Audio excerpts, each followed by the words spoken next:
Leading people can be deeply rewarding, but it can also be very frustrating. What works beautifully with one person can fall completely flat with another. I'm pretty sure that if you are working with people, you know exactly what I'm talking about.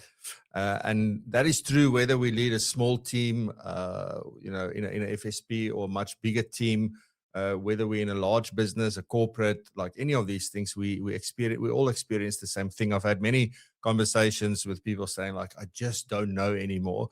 I'm trying everything. I'm doing everything right.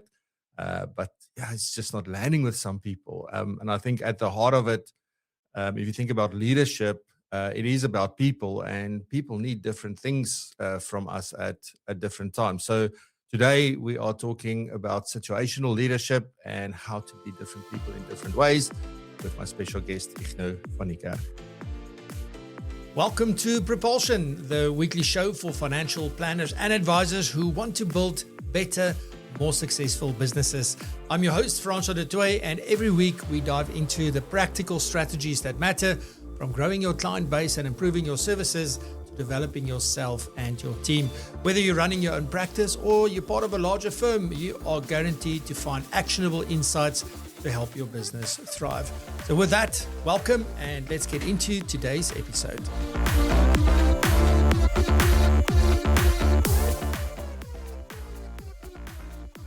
I'm excited for my guest this morning. So Igno is not an unfamiliar face here on the show.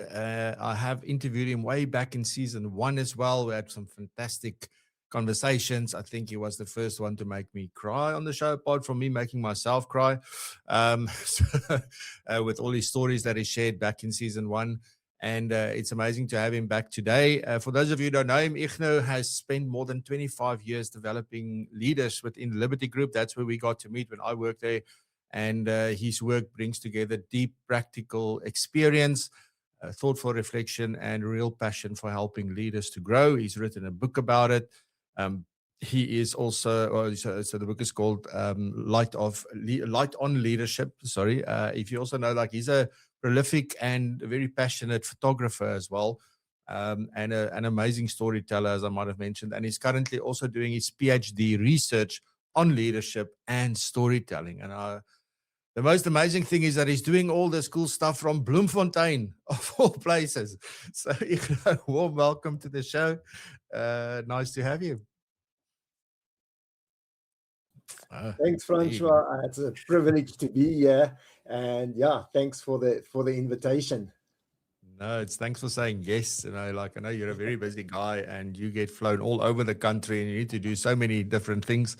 So to catch you and to say yes, you can. That's amazing. So thank you so much.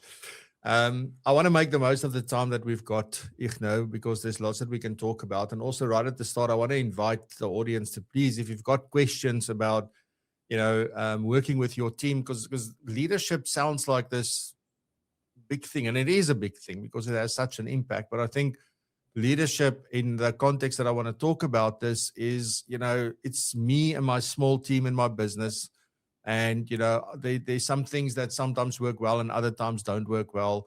And why is that happening? And I'm doing all the right things, and I'm treating everybody the same, and I'm fair towards everybody. But like, there's these challenges that we find.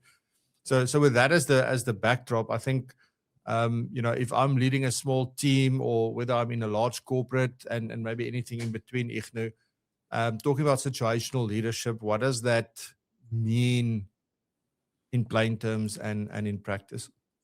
Yeah, Francois, before we actually even go into this situation, which will be a bit of a slide that we will unveil, I'd like to just share a story. I've shared it once before, but it's all about leadership, and I'd like the audience to maybe participate in the chat. But it's a story about this tortoise colony, and all the tortoises are happy there in the colony, and they know they've got the colony, they've got the water hole, everything is good. And then one day an eagle swoops down, grabs one of these tortoises and starts ascending into the sky. Now the tortoise sees, whoa, there's more than the colony. There's a field and a game reserve around us, but there are cities, there are towns, there are townships, there are countries, there are, it goes up and up. There are continents, and eventually takes him to the curvature of the earth, and he sees this magnificent earth. And then the eagle goes down, drops the tortoise in the colony, and he says, that is what you've seen. And the tortoise goes away. Now the eagle goes away, flies away, and the tortoise now sits there and says, I have to tell my people about this. I have to tell all the other tortoises there's more than this colony. And asks them, come, I've got some exciting news to share. I've had a vision, whatever he says.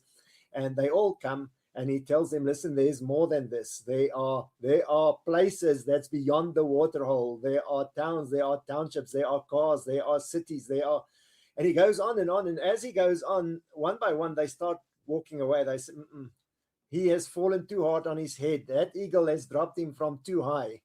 And eventually all of them have walked away. And then he just stands there. No one's heard him. And then one little tortoise walks up to him and says, can you tell me where I can find that eagle? And the question, Francois, is which one do you perceive, and I ask this to anyone, which one do you perceive to be the leader? Would it be the eagle who takes the tortoise up into the sky? Would it be the tortoise who has seen what the eagle has shown him and tells others about it?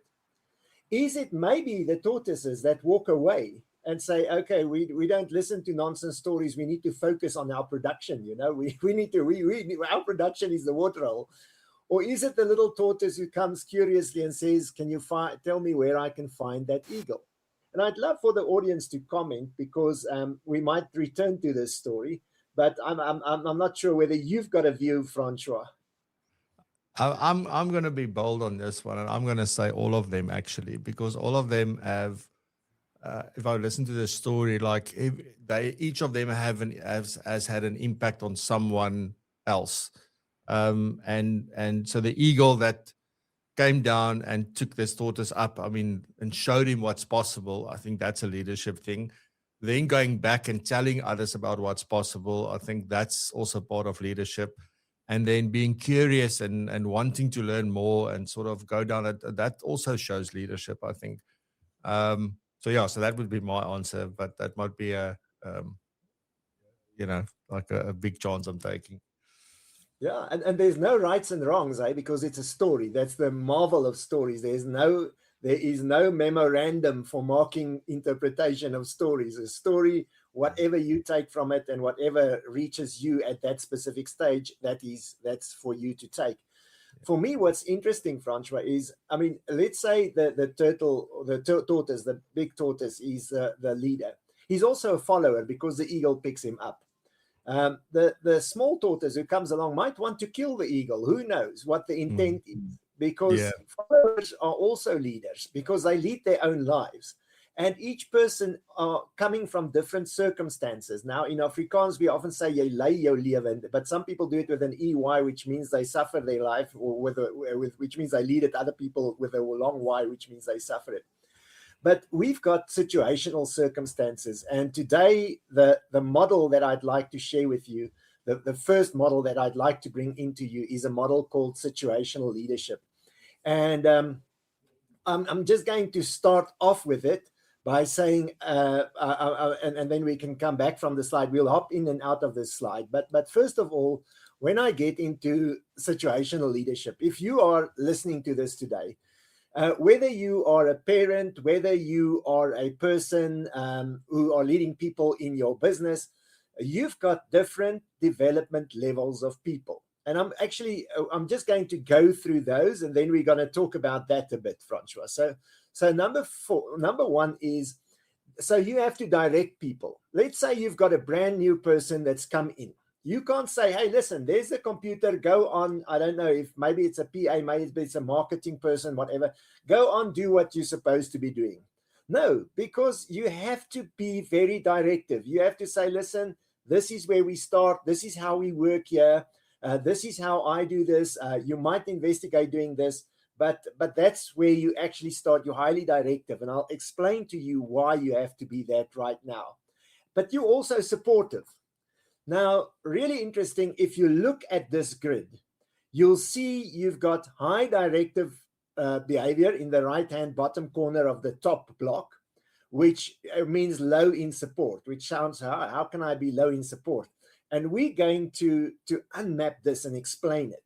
But just before we go back, I'm going to start off with someone who just starts a job or a career. They are an enthusiastic beginner. You just start your job. You've just started. Maybe you enter the insurance industry. Maybe many of you can identify with this. You start in the industry. You're an enthusiastic beginner. You think, I'm just going to go to people, sell policies, easy stuff, and then you have to do a financial needs analysis. There's lots of legal stuff, all kinds of things. You instantaneously turn into a disillusioned learner. In other words, you now become someone who knows that you don't know. And I'm just first of all going to talk about that. So we can remove the slides and just have a conversation, Francois, because of that move that happens. People starting in a company. I'm not sure whether you've had the experience when you went into your own business where you started off, this is my business, but now all of a sudden you are, I've seen there on your bookshelf, you've got the E-Myth there, where you, the technician, you're the person who has to run PROpulsion, but you're also the business person who has to do it. Now, you move, I'm not sure what your states were, whether you stayed enthusiastic or whether you had those moments where you say, geez, like, this was not what I expected. No, I absolutely had those moments, Igno, often, and for prolonged periods of time. Also, there's not like a moment. It is almost like you go into a phase of feeling like that. So I've definitely felt like that, several times, and still sometimes do. Yeah, and the interesting thing about that, Francois, is, I mean, when you start your own business, there's no one to direct you. You have to go blind. You might read some books, but you've got no direction. Now, let's imagine you've appointed someone. That person has got the benefit of leadership because you direct them. But many leaders want to be democratic. We've heard the word, you don't want to micromanage. So now when we look at that D1 person, that person is an enthusiastic beginner, but it means they have got very little knowledge about what they should do, very little experience. Maybe they've got experience elsewhere, but very little experience of the situation with you. Therefore, you can now try to support them, but how do you support someone who knows nothing? So you have to direct them. And now for many of the people on the show, imagine you've got two people, someone who's been there for 12 or 15 years and someone who's just started. Now you tell the new person directively what they should do. And you feel, I have to treat my people the same, maybe they even get the same salary or whatever. You can't treat people the same because they come from different areas, different stories in their lives, but also different experiences with you. So they move from an enthusiastic beginner to a disillusioned learner. That's what you had. Now, my best example of this is when you drive a car. I started driving. My dad said, okay, we were on the farm and there's a little river and then there's a road. And I said, Dad, I also want to drive. And he says, he's going to teach me. Now, in my mind, my dad had also always done this with a steering wheel. So as I got behind the wheel, suddenly there was a clutch and a petrol gauge and all kinds of things. And what the hell is these things? I mean, I never saw my dad's feet moving there. And there are gears. So I get this thing into gears. I release the clutch and I put my foot flat on the fuel. And then I do this, which means that we're almost into the river. My dad grabs the steering wheel, goes left. I go right again. My dad says, no, stop. And he gets out of the car because this was fearsome. This is appointing a new person. This is what you have. You've got a hooligan behind the steering wheel thinking they are a conservative learner. They can mess up stuff completely unless you do what my brother did, because my dad just then resigned as my manager on driving. And my brother would say, okay, first you do this, you release the clutch, you slowly on the fuel, release the clutch, just exercise this. Then we put it into first gear, then you step gently on the fuel and those kinds of things. And now all of a sudden, I said fuel gauge, fuel pedal. Sorry, you can't step on the fuel gauge. That would be nice. I might have even done that. But anyway, so that's how you manage a person who's just started. You direct them. So interesting, Francois. I've done some research now, and maybe if anyone would like to comment, people want to be democratic. So people prefer not to do that. You appoint someone and you say, I appointed you because of your your degree or your qualifications or whatever. So you should know how to do this. But remember, your office, your business is a different environment to any other environment they've ever been in. So that's why they become a disillusioned learner. You move from being unconsciously incompetent, you don't know what you don't know, to becoming consciously incompetent. And what do you think, Francois, is the effect psychologically on you? Do you build confidence or lose confidence?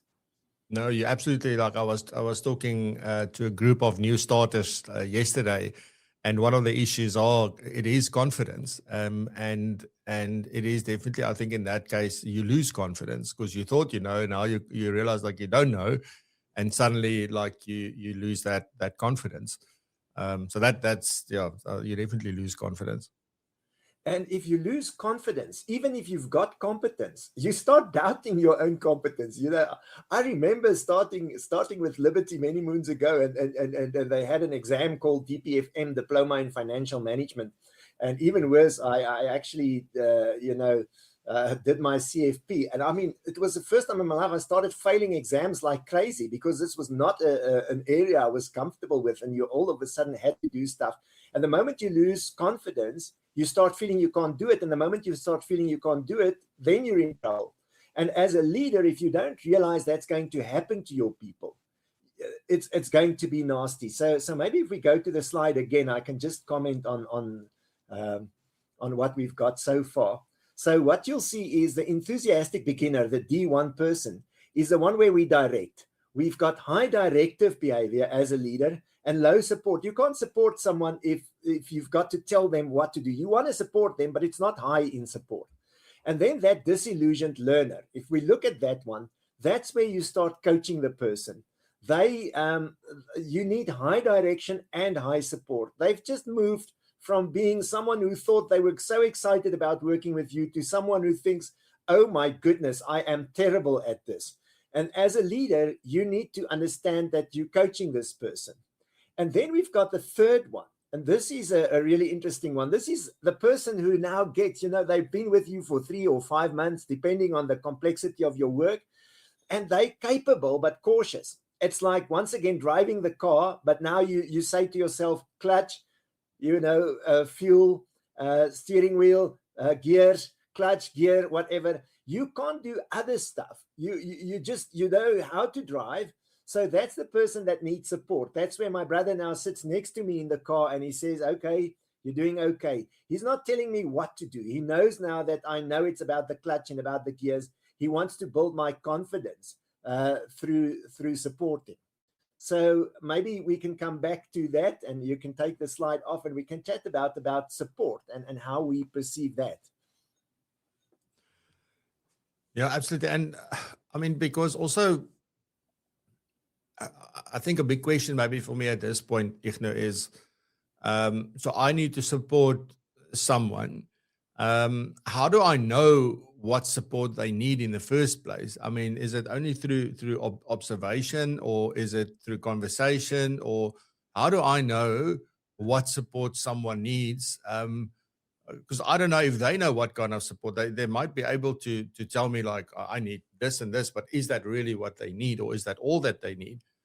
So practically, how do I figure out what kind of support they need? Francois, if I can give a shout out, say question of the day, that would be for this question, because John Maxwell, who wrote all those books on the 21 irrefutable laws of leadership and all kinds of books on leadership, he once said leadership is influence, nothing more, nothing less. And I want to say leadership is listening. I'm not going to say like he did, nothing more, nothing less. I'm just going to say leadership is listening, because if you don't understand where your people are, how do you know how to lead them or manage them? Because there's also management, which is, our direction is almost very much a management function where you tell people exactly what to do.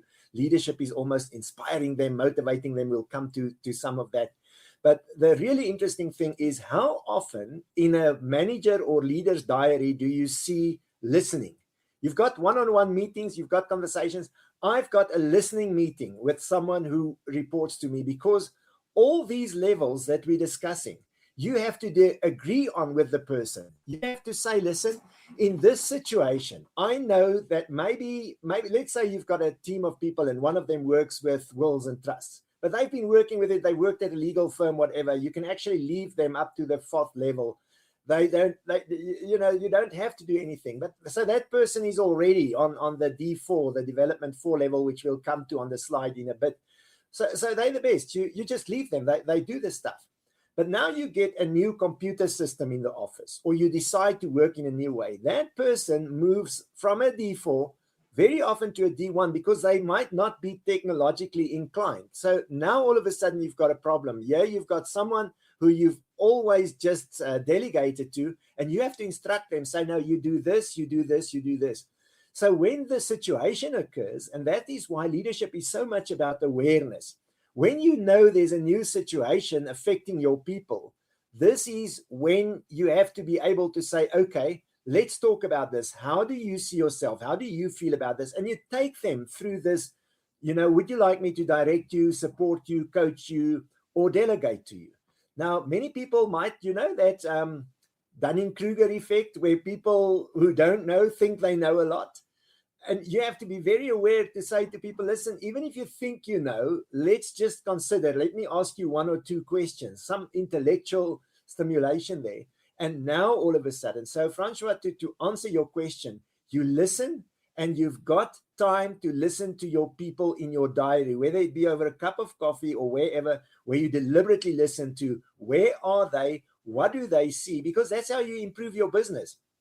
If you don't know what they see on the customer face, what they hear on the telephone, then you're not aware of what's happening in your business. So leadership is listening, leadership is awareness, but I do think listening is a function of awareness. And then only once you've listened to people, they know you understand them, can you start influencing them. So that's just my view. I'm not sure whether you've got any comment on that before we hop onto the slide. I mean, I can already imagine, because like there's some feelings conjuring up inside of me of like, okay, so when the hell must I now add this to my diary as well?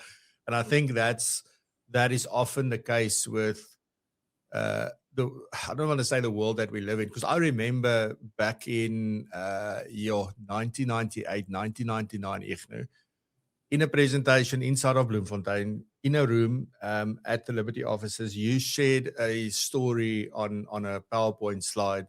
I don't know, you probably remember this, but I remember it absolutely clearly, where you put up a story of somebody said of how things have advanced and how it's changed and how quick life has become and like all of that. And I remember that I was on, man cannot endure anymore.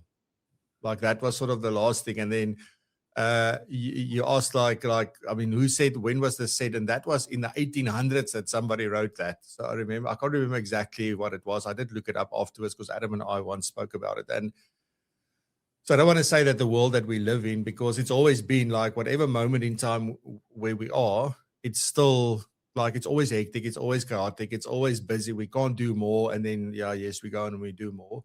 But how do you find time in order to do this? Because I would for that to be meaningful to the person that I'm talking to, and for me as well, I need to be 100% present in that meeting. And I think that's what people practically struggle with at this point, particularly in smaller businesses, because there's so much going on and you're responsible for so much. So how do we, this is maybe a hypothetical question, I don't know, but like, how do we find and make the time? Probably that's the answer, just make the time, like prioritize. But how do we practically get the stuff into our diary, and how do I make sure that I'm 100% present in that meeting? Okay. Well, number one, Francois, has AI saved you some time? Oh, yes. What have you done with that? I work more, or I make coffee. Exactly. You get more emails, or you see more AI stuff or whatever. So we do get the time. So what's interesting, you mentioned priorities. I always, when I train time management, I say to people, there's no such thing as time management. You can't manage time. Time is managed. The sun rises, the sun sets, there are 24 hours in a day. That's just basically how it works. So the bottom line of this is, if I say I don't have time, if I tell you, Francois, I just don't have time today, what I actually say to you is, this is not a priority for me today. Now, listen very carefully. If I tell my wife and she asks me if something and I say it's not a priority for me today, I might just never have time again. I might just be dead. I'm just joking. My wife's actually a very pleasant person. But the bottom line is, that's what you're saying. When you say to someone, when you as a leader say, I don't have time to listen, it means listening to you is not a priority for me, which the moment I phrase it this way, suddenly says, ooh, maybe I need to make time. Because if I, as a leader, am not listening and I need to be aware of what's happening, then I'm actually faulting on the first function of leadership, which is to be aware of what's happening in the world. Now, I'm not saying you have to listen to gossip stories and all kinds of things. Listening is sometimes a 3 or 4 minute effect where I come and say, what do you think of this? And the person says what they think, and very often they rephrase. And so we think half an hour. Our diaries are set to, the moment you book a meeting, it's an hour, it's half an hour. Listening could mean, in the sense of a teacher, when someone comes in the morning, the kids walk into class, you just have 2 or 3 kids, you just touch them on the shoulder, tap them on the shoulder, how are you doing? Or saying, I think you're doing well, or whatever. And they get the opportunity to maybe interact should they want to. Because remember, as a leader, people don't want to waste your time. People are very respectful. Other people might not be. And you need to manage that. There's the big talkers and there's the people who are the introverts. And the introverts usually often have some information which you might need, but you need to pull it out of them because they're not going to offer it because of the nature of who they are. But so let's do the last one on the slide, Francois, and then we can have a nice conversation and see if someone pops up in the chat. I've seen someone mention health, and that's such an important one. Yeah. And I've got some follow-up questions to that now. So we'll definitely talk some more about that. Awesome. So the fourth one is a self-reliant achiever. Very often the person you see as a mentor. So they can decide on their own. So as a leader, what you do when you interact with your people on a daily basis, if they are development level 1, you direct them. You tell them exactly what to do. My brother telling me in the car. Disillusioned learner, coaching, my brother saying, you do this now, you do that, you do the following, but he's not directing, he's also supporting. Well done, Igno, you've got that right, whatever the case may be, because remember, my confidence is still fairly low. Then he moves to supporting and then delegating. Now, Francois, many of us have driven to work today and they did not even know that there was a clutch or a gearbox. They were listening to music and they just got in the car and they managed the traffic, got through, stopped at the office without thinking of driving. So they have moved from the unconsciously incompetent to consciously incompetent to consciously competent, which is 3, to unconsciously competent. You don't even know that you know. Now, just a short poem my dad used to share. He said, and this was many moons ago, he taught us this. He says, a man who knows not and knows not that he knows not is a fool, shun him. A man who knows not and knows that he knows not is teachable, teach him. A man who knows not and knows not that he knows is asleep, wake him. And a man who knows and knows that he knows is a wise man, follow him. Now, I'm just going to say the D4, the big thing as a leader is never imagine yourself to be a D4 leader, because the moment that you think you know everything in today's world, with the changes, with AI, with all the stuff that's happening, the moment you think you know, you're in terrible danger. Because remember that small tortoise who said, can you tell me where I can find that eagle? We always have to be open for new opportunities. Now, why would you want to use only your own eyes to find and seize opportunities if you've got a whole team working with you? But you need to be aware that the person that I'm directing sees things different from the person that I'm coaching, from the person that I'm supporting. The person facing the customers sees something different than the person making phone calls. Maybe the person who designs my web sees stuff which I might not be seeing. Maybe everyone in the comments field today are contributors to PROpulsion if we say certain things and ask them certain things. So that is situational leadership in a nutshell, Francois. So I'm not sure. Let's see if you've got any questions, or and then I'll just quickly talk about that health one. Good psychological safety, good health is good culture. A leader who can make people feel safe. Feeling safe does not always mean that it's democratic. People want to be democratic. They want to be transformational. Hey, listen, we've got a very democratic system in Bloemfontein where we've got more potholes than ever. So I don't feel safe when I get into my car, because there's a responsibility that comes with leadership to pave the way, to do what's expected of you. And then, you know what? How do you know what's expected of you? You listen to your people. Why did Julius Caesar die? Why was he stabbed? Because he did not listen to his people. It comes right back. But now, Francois, and I'm just want to seal that question of yours. But if I listen to them, so I've done some research on this now for my studies. And the big thing is it totally fails if there's not an agreement between the leader and the follower as to which level the follower is at the specific stage. So if you and I disagree and I delegate to you, but you want me coaching you, and I think, oh, no, Francois, you know this stuff, it's gonna fail. We need to come to an agreement, and therefore we have to have a conversation. But can you see how nice this is to have a conversation? You use this grid, which I've got on the screen. You just Google situational leadership, and you explain to someone, listen, this is a new situation.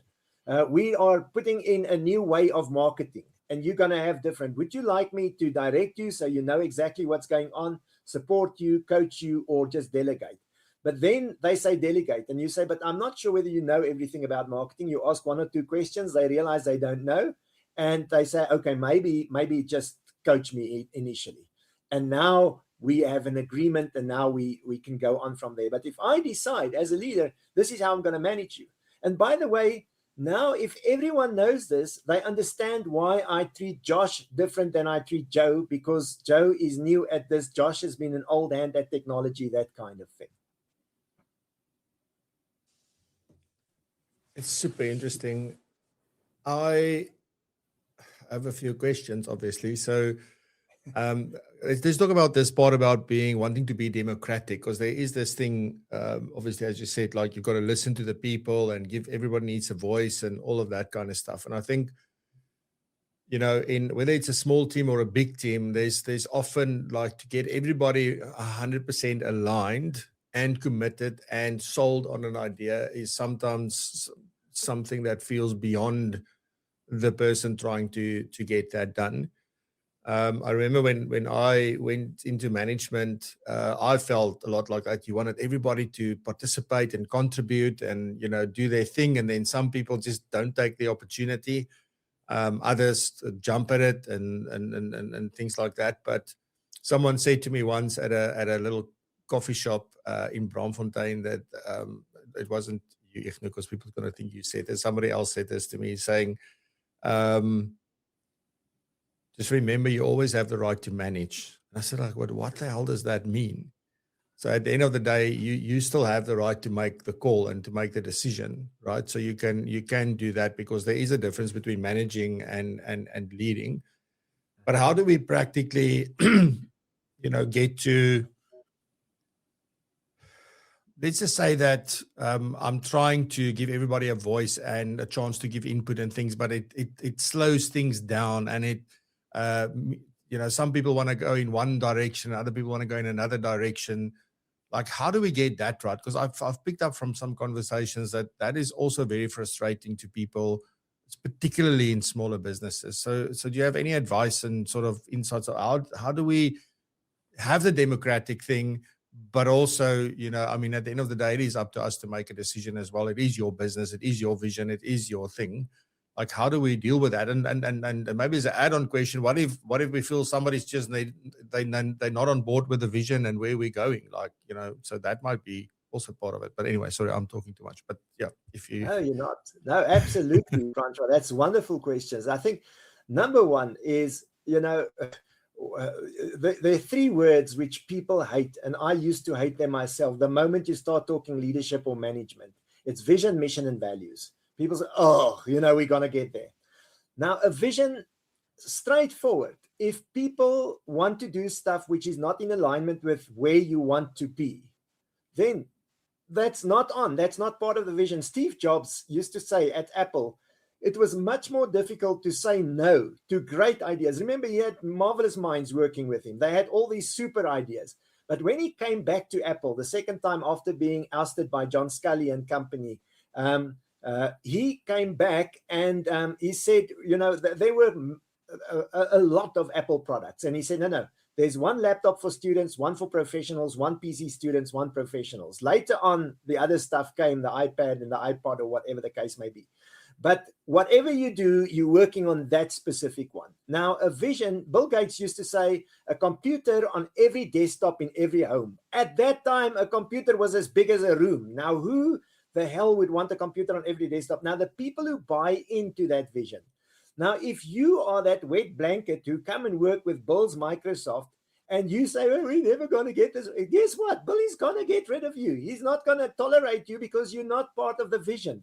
And the thing we have to have people understand is that's vision. It's like Bill's a computer on every desktop in every home. It's like anyone who says, this is what we want to achieve. Now, I have a wonderful friend. I haven't spoken to him in a while, Pieter van der Merwe. He used to see a vision is what you see when you close your eyes. You close your eyes, you see that's the future. That's what we're building here.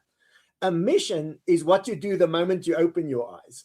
So your people are on a mission on a daily basis. And if something on that mission is not aligned to the vision, then obviously it's not going to work. Now, then obviously there's values. We want to be safe. We want to be happy. Now, if you are a wet blanket, if you are a complaining hardy-dow, this is wrong, that is wrong, then guess what? You're out of alignment with the values. But we might have the value where I, as a leader, listen. So if you walk with me because I will address it, and that's my commitment to you, or I will engage in conversation until it's resolved. But if people, there's a dark side of leadership. Things which the leader don't know is what they say behind the leader's back. And that becomes the real culture. I spoke to a guy the other day, says, when we tell our businesses stories, we edit them. Right? We tell the good parts of our business, we've got the marketing brochure, we've got everything. And David Boger said to me, he said, Igno, the real story is, what do you cut out that lies on the floor? Those are where the true stories lie. And we have to look at our own leadership and say, what's the cutout that was left on the floor today? Where did I not listen? Where did I misalign so that that person did not do that? Because people don't want necessarily to cross lines and do the wrong stuff. People really want to commit. But we live in a world where focus is tough. It's really difficult to stay focused. I mean, we all, well, I can't say we all. There's probably 1% who's not ADHD. They don't have cell phones. But the rest of us are all ADHD, WhatsApp here, ping here, email there. All kinds of things are attracting or drawing your attention and stealing your attention.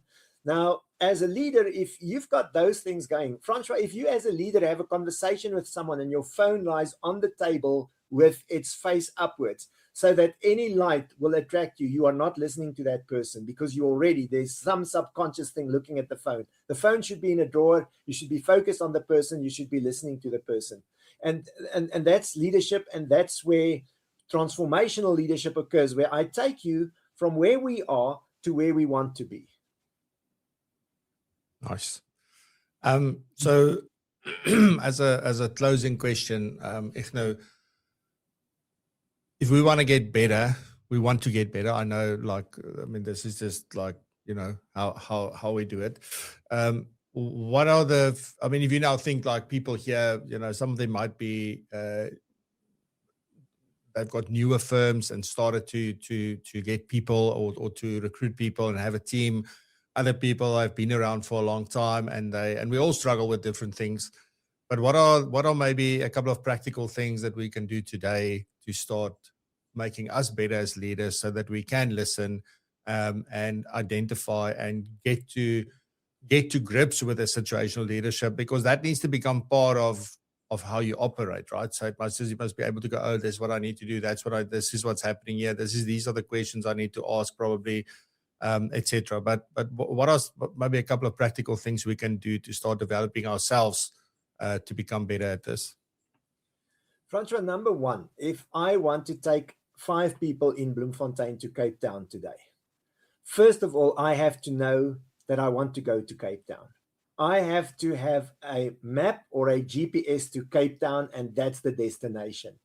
If people don't know the destination and they get on the bus with you, they are crazy people, So what is your vision? Where are you going with your business? What does it look like a year from now, 2 years from now?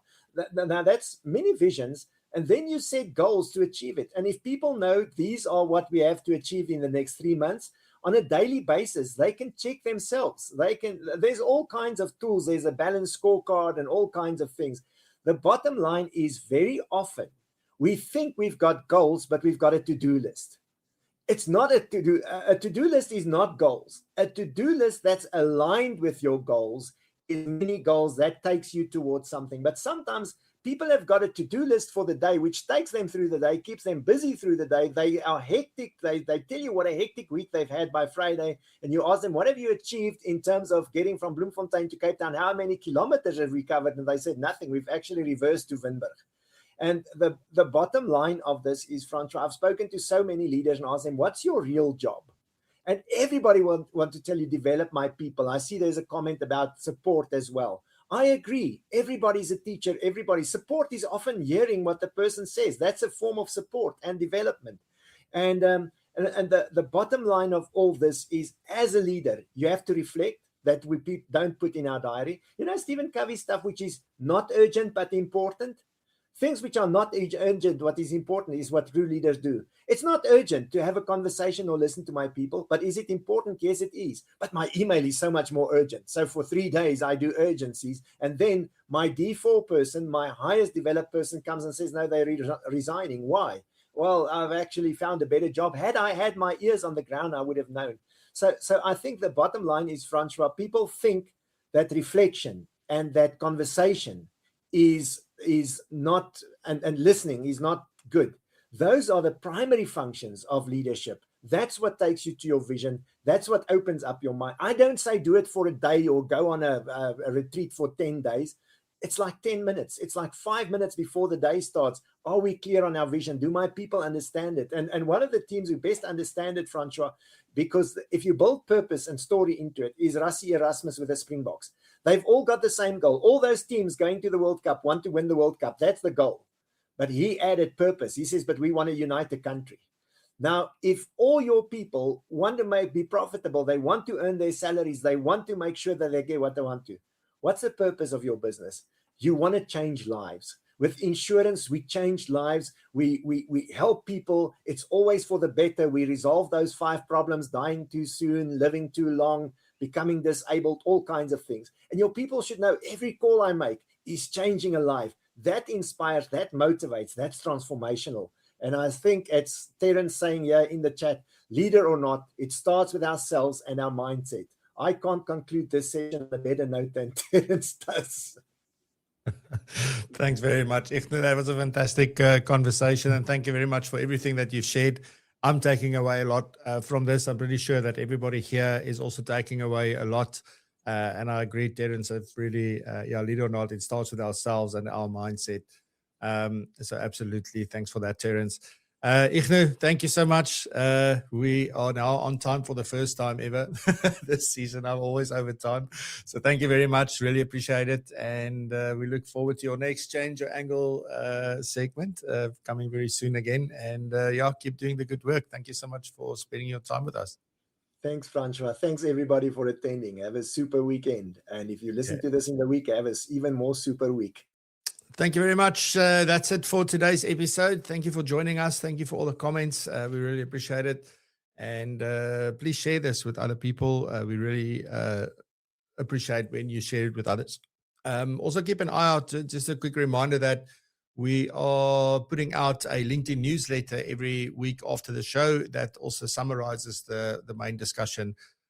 So there's also some more value there. So if you're not part of our LinkedIn newsletter, you can find it on my profile on LinkedIn. It's called Raise the Bar, and you can subscribe to it and get all of that.